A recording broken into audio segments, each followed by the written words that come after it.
"30 years ago, the first Ariane rocket was launched from the Centre Spatial Guyanais, or the European Spaceport at Kourou in French Guyana. Since then, there have been nearly 200 launches of different versions of Ariane with a 97% success rate.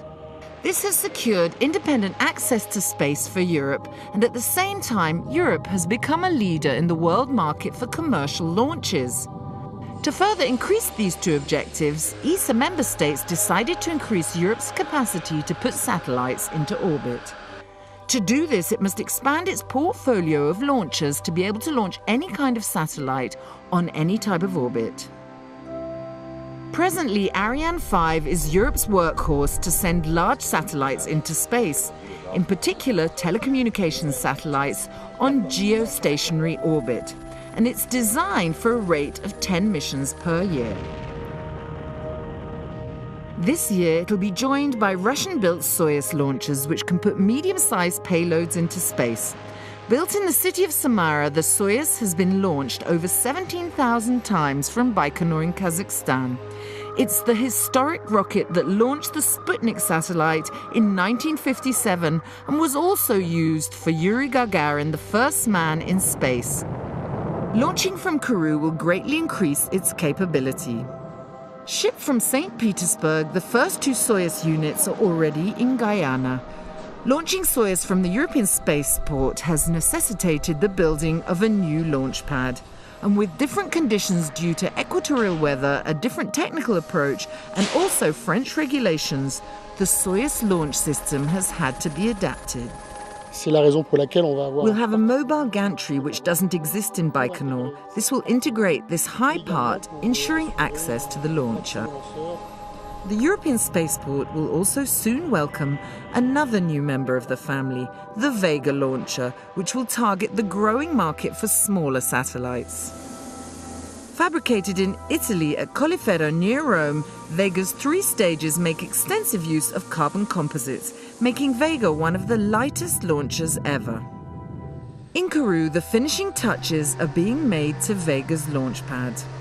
It will launch up to 1.5-ton satellites, scientific satellites, public satellites into sun-synchronous and low Earth orbits. We want to have a complete family of launches. With Vega and Soyuz complementing Ariane 5, the Space Center, run by CNES, the French space agency, and Ariane Space, responsible for operating and marketing launches, will be able to offer its customers a full spread of capability. This will reinforce the role of the European Spaceport on the satellite launching scene, but there's potentially another dimension. With Soyuz at CSG, we have the possibility, one point in time, whenever member states have decided to do so, to make an upgrade to a manned space capability. With the end of the American Space Shuttle missions, only Soyuz from Baikonur will enable the crews of the International Space Station to be changed. In future, there will be an option to accommodate such Soyuz missions from Guyana. And Ariane 5 has already been supporting the ISS since ESA launched ATV, the Automated Transfer Vehicle, in 2009. This unmanned cargo vessel is scheduled to deliver equipment and food every year and then bring waste back from the space station when it returns and disintegrates in the atmosphere. But major new development could be envisaged.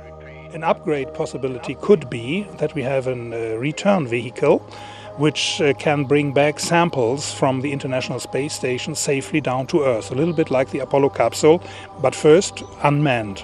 Another possibility would then be a new upgrade to have a manned capacity, so to launch astronauts with it and bring safely astronauts back to Earth. Manned missions using Ariane 5 are possible, but the decision belongs with Europe's politicians, and anyway, launchers are always evolving with upgrades or new versions. That doesn't mean we can't start thinking about Ariane 6, so that in 20 years, well, we have Ariane 6. So in the not-too-distant future, Ariane 5, Soyuz and Vega will operate side by side from the European Spaceport in French Guyana. Arianespace is targeting a flight activity level of approximately 10 missions annually, consisting of an average of 7 Ariane 5 flights, 2 Soyuz missions, and a Vega launch. It will be set for any type of launch and will have become the world's largest commercially dedicated launch site, CSG in full flight.